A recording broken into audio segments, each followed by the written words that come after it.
Hello, good morning, everyone. My name is Chris Wink. Welcome to Introduced Virtual Prompt. You know we're prepared because I have a fern behind me, so this has gotten real serious. We welcome Katrina. Why don't you go to this next slide as we welcome people to what we're trying to do today. Introduced is the annual user conference for us at Technically. It typically is in person. It is fun. We're going to do virtual. It's still going to be fun. The goal of the day, as it is in past years, is to have conversations to expose you to the people and ideas of building better companies.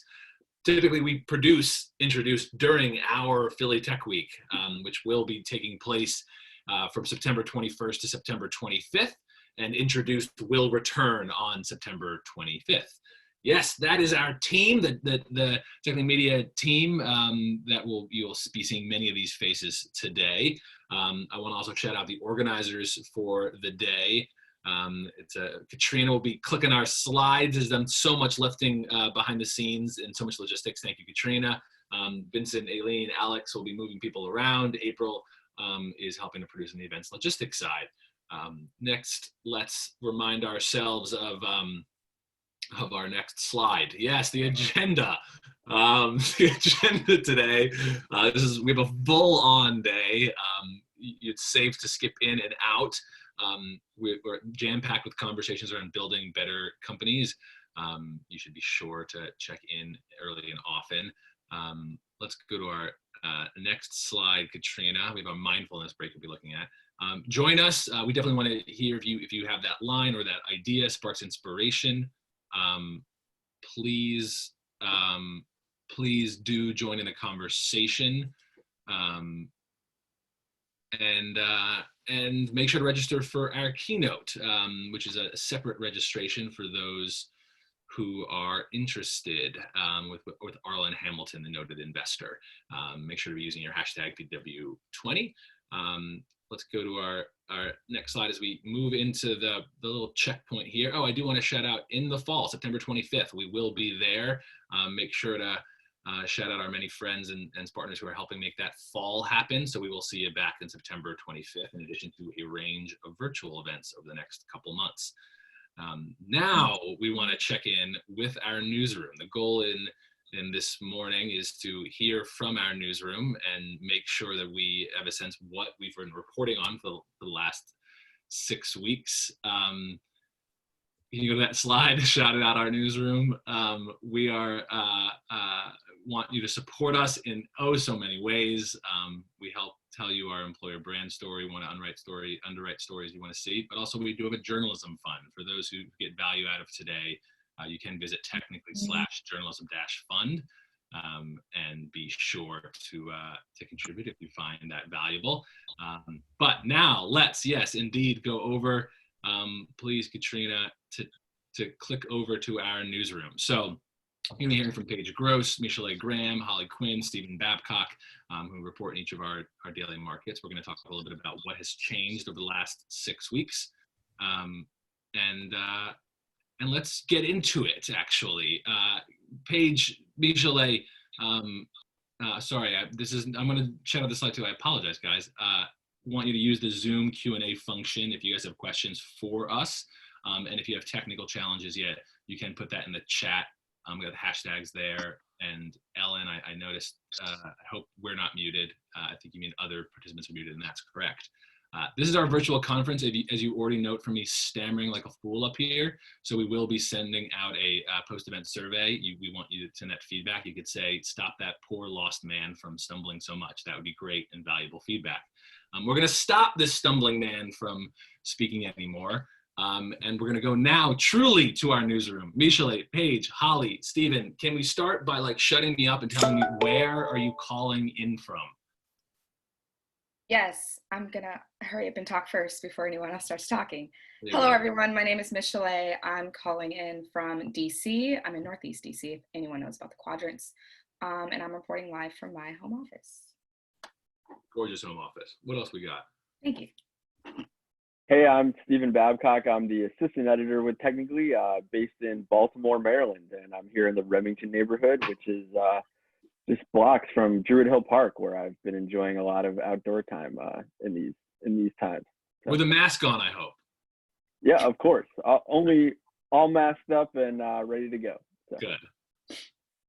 Good morning, everyone. I'm Paige Gross. I'm technically Philly's lead reporter, but right now I'm in Lancaster, Pennsylvania at my parents' home office because my sister actually graduates from college today. So we're going to do a little virtual celebration for that. Oh, that's sweet. What a big day.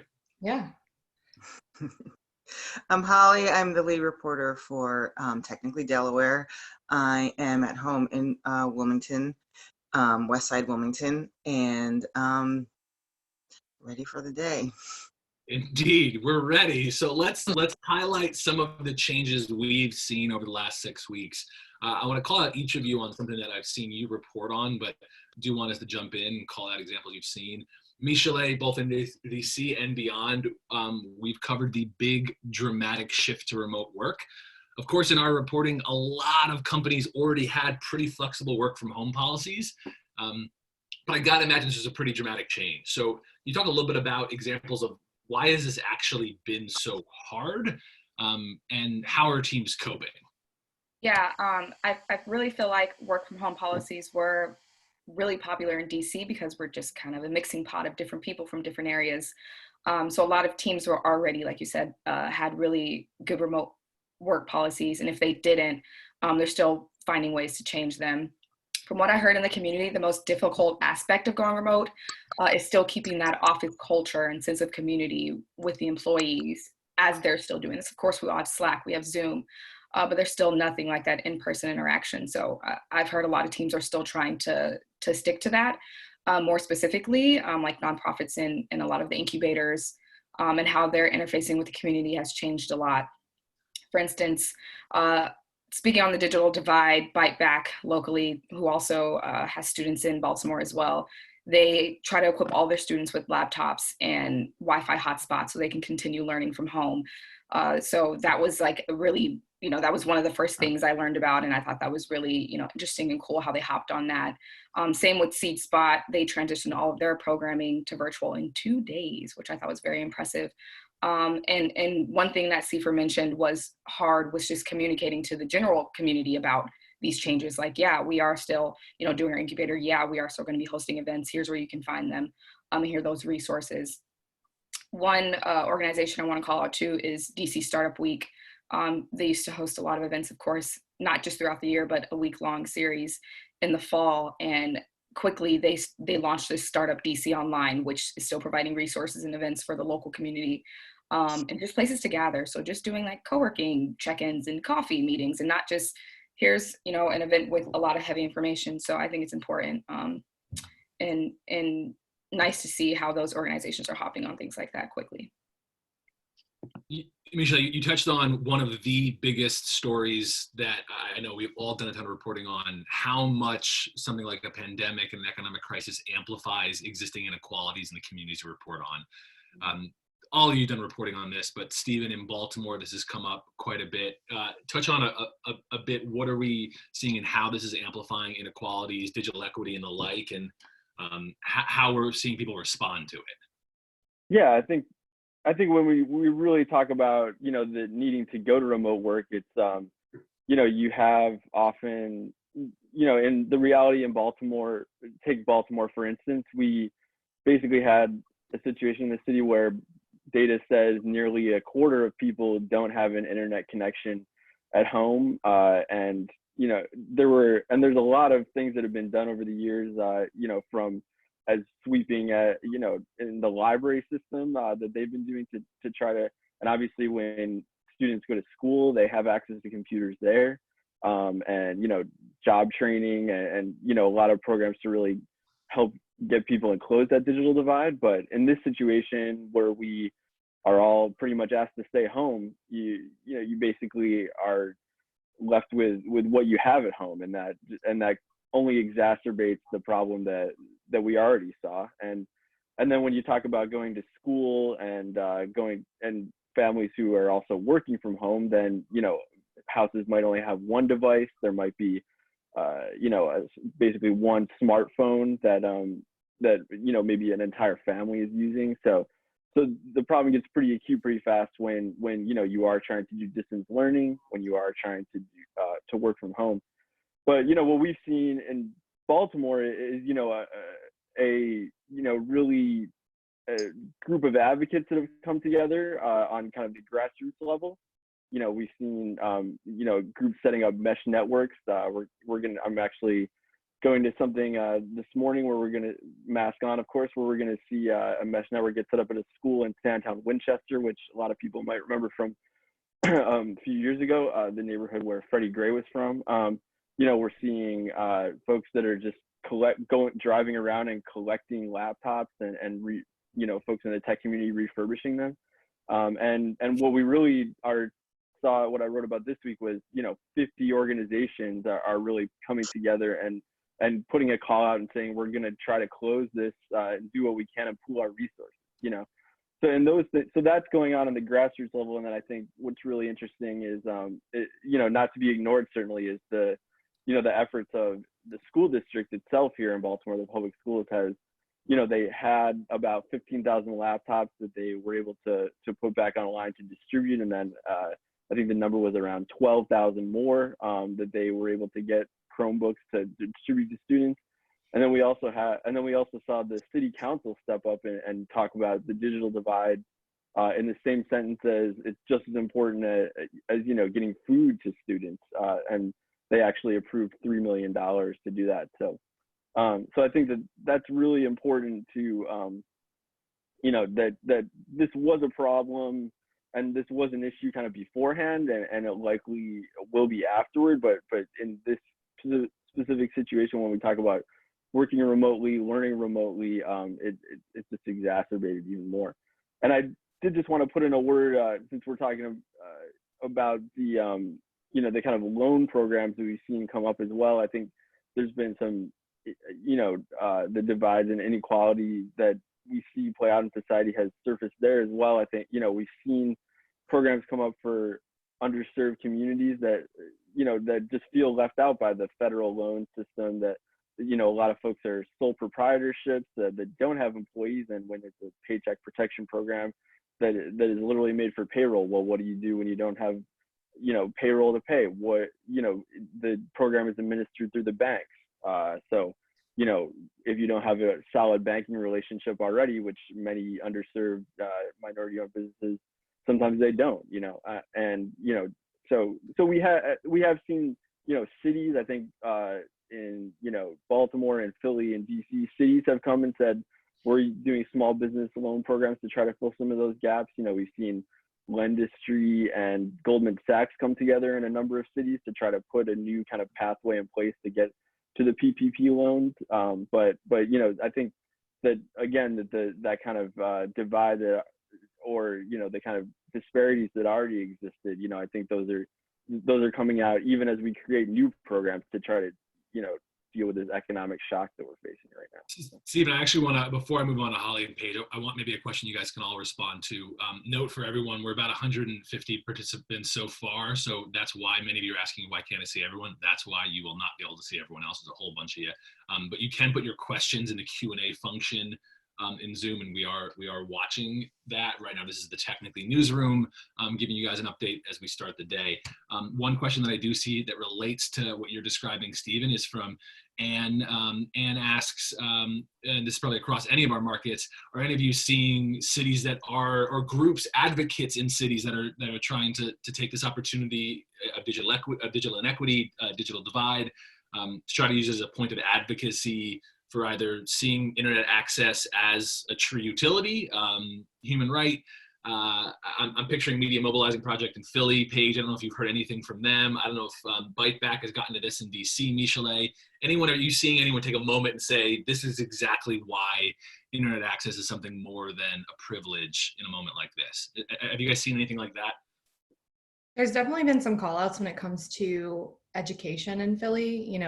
We've heard that the schools are not returning this year. And so as schools decide if they're going to start digital learning, which has kind of been mixed on the school systems around Philadelphia, the idea of equity and internet access has definitely been brought up. And I know that the city keeps updating whether or not, internet is accessible. Comcast has said that they are extending their Xfinity Wi-Fi for free throughout kind of the extent of this pandemic, at least through the end of June.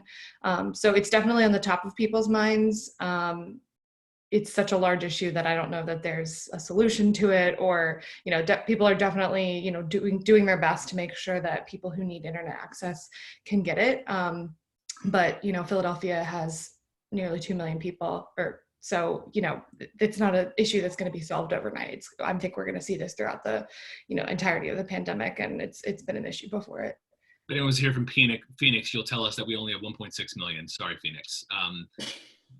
Yeah, and I'll just add real quickly that I think a lot of the grassroots organizing, like the group Project Waves in Baltimore, that is, they're basically going on the top of schools and one community center and kind of setting up a mesh network that maybe neighbors can get access to. Really interesting project that has kind of been kind of up and coming here in the past couple of years, and seeing a real call right now. But I think the point that they kind of start from is that we need to get it to everybody, and that it should be a utility.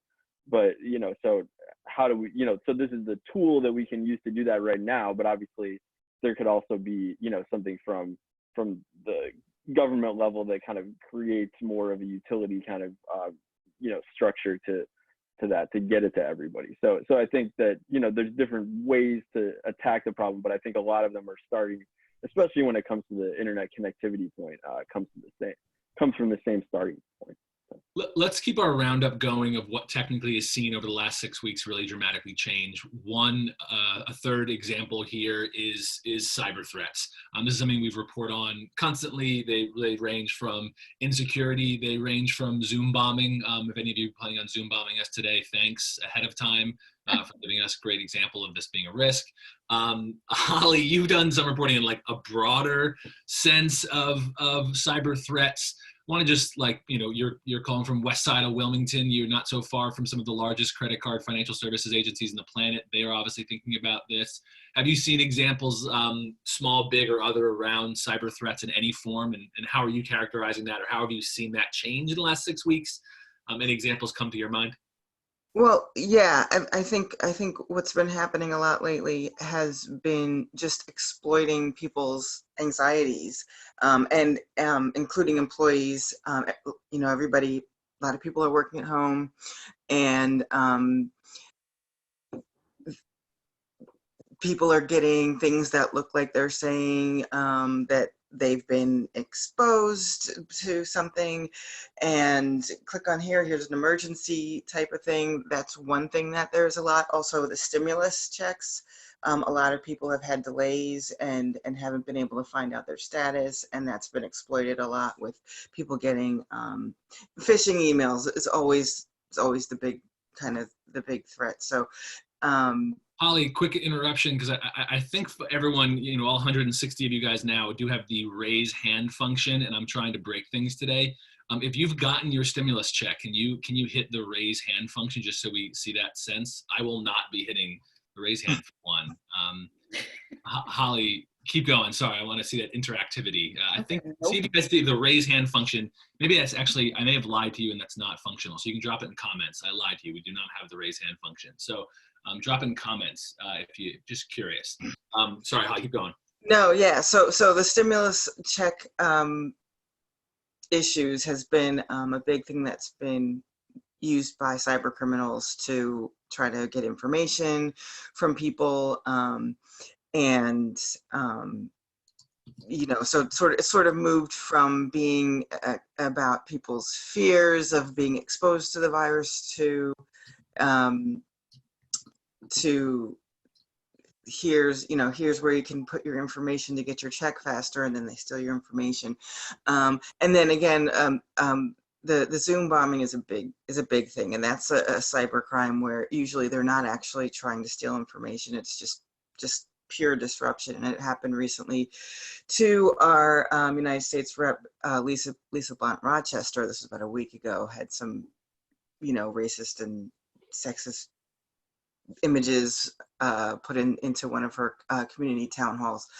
So that's a thing that I think is really widespread, and yeah, and you know, we've talked to you know, different people here in Delaware, between like Christiana Care and small businesses and things like that who are working in cybersecurity, and just trying to get the word out on like things that you can do to just protect yourself, because a lot of times now, to get to some of the bigger businesses, they're going through people who are working at home, so it's not so much, you know, just like a big infrastructure thing. It's a thing that's happening all over.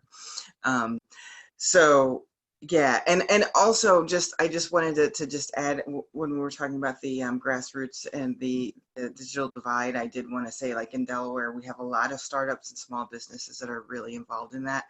The Nerd It Foundation, and they're collaborating with a lot of other people in the community, and as you know, from startups to just individuals, and they've been putting out, giving out refurbished laptops and everything. Wi-Fi's been expanding their A fixed wireless company in Wilmington. yeah, free Wi-Fi in some of the underserved neighborhoods, and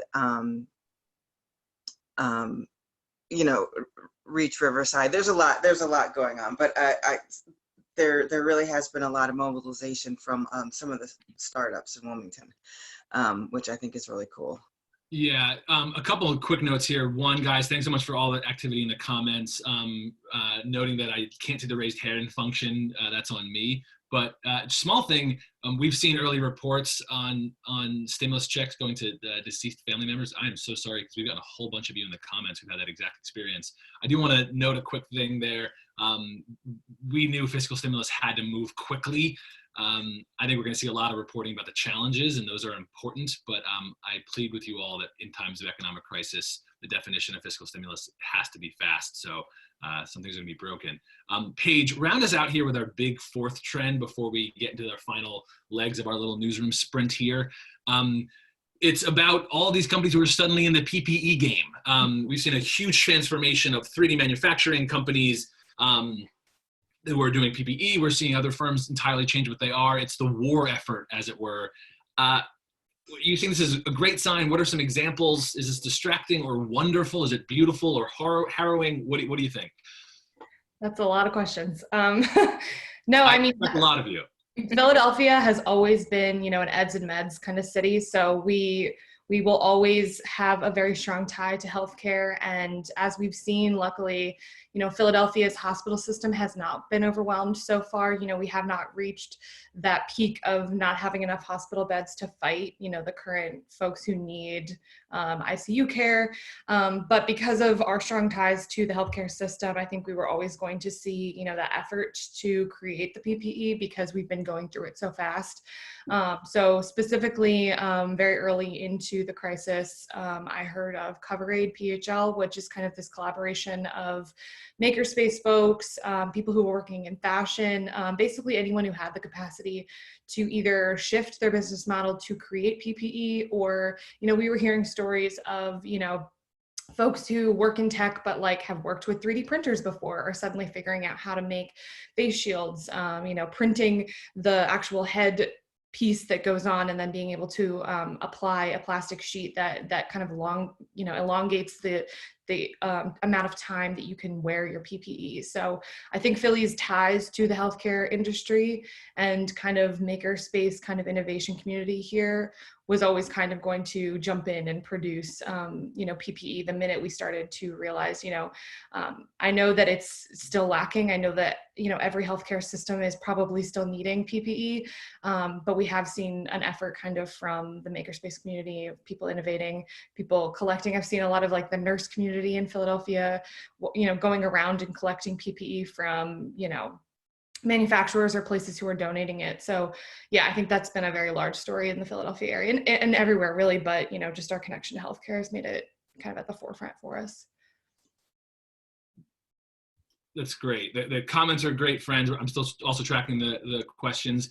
At 9 a.m., we go into our first session. One warning for everyone, we're up to 175 folks here, so I want you guys to know throughout the day, we will be ending our sessions at about 45 or 50 minutes. So each session will have a break in between them. This morning is one exception where we're having this newsroom chat go right into our 9 a.m. session, but never fear, there will be room for potty breaks. They will come in and out and listen. Guys, we do have a couple minutes, and some of the questions that I'm still seeing come in are also about, like, how the hell are we doing? And this is a hugely subjective question. City, states, community resilience. Send us out in the last couple minutes of how do you grade the community you're in, both government and non-government, nonprofit and otherwise.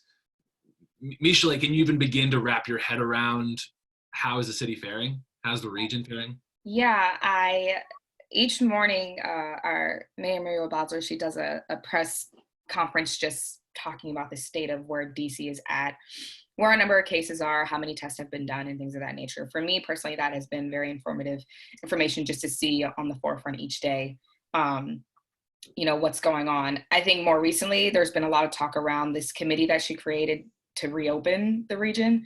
There was big pushback when the group was first put together, because there was a lot of national names on the list, not so many local leaders, and there was educational leaders left off the list, like someone from the teachers union.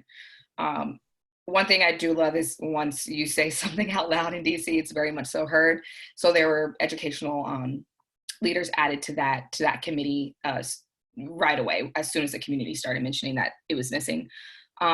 Also starting this month in DC, there's going to be a few testing sites for antibodies for the virus, which I think will be very useful for people who haven't necessarily shown any symptoms, but they could be carrying it. We could have all been sick, months ago, or a lot of people have been mentioning they were sick back in November, December, and they beat it. So, there's going to be testing sites for that. And of course, people who haven't been tested for coronavirus are going to be able to get tested for that.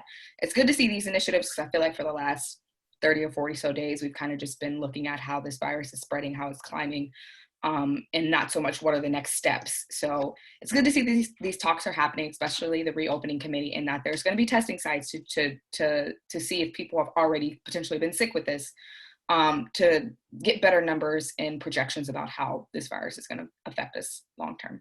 Quick note, there's 180 you guys here. Thanks so much for all the comments coming in. Ali, I do know the comparison to South Korea. Don't worry, we are not going to spend this day in the politics. This day is about building better companies, but I want to note it's fascinating that we're going to answer these questions here in our final couple minutes about cities and states. This is a federal government that we're not speaking about. We are at our core local organizations speaking about individual cities and the resiliency that we're seeing there. I think you're right. There's really enormous disparity at the national level. But let's keep looking at how our local, not just governments, communities are responding. Holly, Paige, Stephen, we got a couple minutes here. Because just a little snapshot. What is your overall view of right now, present time? How is city and community doing? Yeah, I just want to give a kind of shout out to technologists, at least from where I'm sitting, kind of in Baltimore. I think in the early days, I think a lot of startups, have business models that they've maybe built and refined against specific use cases, and the ability to kind of just, basically pivot what they were doing to either, to kind of turn their technology toward being able to address kind of the needs that are there in the current situation, or in the case of, as Paige was talking about, like, hey, we got some tools, let's make some PPE, or here in Baltimore, let's make a website where people can thank nurses with a meal and, kind of spin that up overnight. Or, I think the willingness to kind of, the ability to kind of like jump in and be pretty nimble like that, it's pretty, it's really interesting to see that mobilization happening across the startup community. And in a place, we may look at it as kind of the business and tech community, but also very much citizens, and really feeling that call in this moment, I think. So I give high grades to Baltimore and Maryland on that front. So. Yeah, I think. Yeah, go ahead, Holly. It's in Delaware too. I see most everyone I talk to is very optimistic. They've been changing the way they do business. They've been pivoting. They've been they're seeing a lot are trying to find the opportunities that, that this time there's certain things about, everything being shut down that it is probably never going to happen again, that I've heard multiple times, people saying, we need to make the most of it if we can. So yeah, I mean, there's obviously tons and tons of challenges, but I'm also hearing a lot of optimism. Yeah, I agree. I mean, the communities that we cover are already a creative and innovative bunch. And I think that this, challenging time has just kind of shown that and proven that. On the city and state level, Pennsylvania has Governor Tom Wolf has joined us with a group of 6 other states to kind of plot together the reopening process. I know that in Pennsylvania as a whole, there are counties up in the northern and, northeastern region of the state that are, not seeing as many cases. And so Wolf has already kind of started communicating the reopening plan. And as, as business reporters, I think we're all kind of keeping our eye on that, economy impact, as well as, what it means to stay closed and how businesses are adapting to that. So yeah, it's been interesting to watch, and, it's been great to have a decent amount of transparency from, city and state government. I don't know if you guys have experienced that as well, but I feel like it's been a good time to be a business reporter. It's been an interesting time. That might be a great note to begin transitioning. So for those, the 180 or so of you who have come in so far, what we just did is a bit look at how the Technically newsroom from DC to Philadelphia, how we've been seeing what we've seen over the last 6 weeks. The trends we called out were how dramatically an existing work from home remote policy has completely continued to transform. We talked about inequality and how the existing challenges in our communities have been further amplified. We talked a bit about existing cyber threats, challenges we already knew were real, and how they've been further amplified. We talked about how many companies across our region have transformed their work to try to contribute to the war effort. And lastly, we rounded up what exactly we've seen in terms of local government, and maybe even more importantly, local communities try to respond positively and make an impact. This is a very big thing that many of our communities are confronting. So as noted, the rest of the day we will stop 10 minutes before the hour, so you will get breaks. But this morning we wanted to start with that high-level newsroom conversation and go right into an economic outlook one. So Technically, as managing editor Julie Zeglin, whom I believe will be popping up in a sec, is going to be leading our next conversation on an economic outlook. You'll see this newsroom throughout the day. And in lieu of Julie at the moment, I'm going to just note a little bit about what the next conversation will be. I see remarkably Rick Nucci is here listed as Rikia Reynolds in his name for some reason. He's the CEO of oh, there we go. We have managing editor Julie Zeglin. I will let her introduce Mike Vaughn, Rikia Reynolds, and Rikia Reynolds times 2, who's